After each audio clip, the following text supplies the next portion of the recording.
Hello mga kamamshi! So for today's video is magluluto tayo ng ginataang puso ng saging.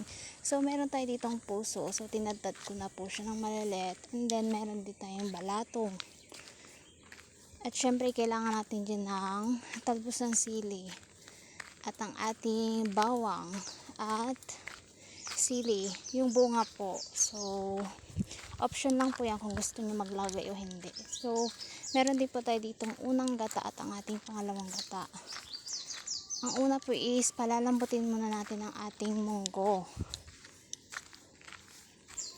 At kapag medyo okay na po ang ating munggo, so is mamash lang po siya natin ng ganyan. Para po medyo maglasa sa ating niluluto. And then ilalagay na natin ang unang gata.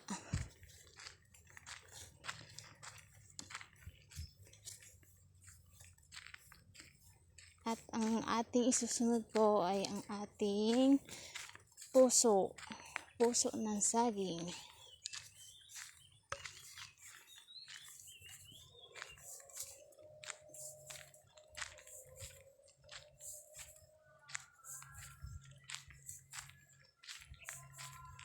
At ang ilalagay na po natin ay yung ating bawang at sili.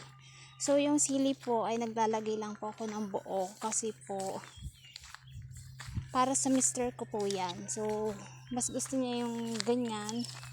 So kinakain niya po siya ng buo. And then lalagyan na po natin yan ng ating pampalasa. Ang asin at ang ating betchin. Syempre pampasarap yan eh, di ba?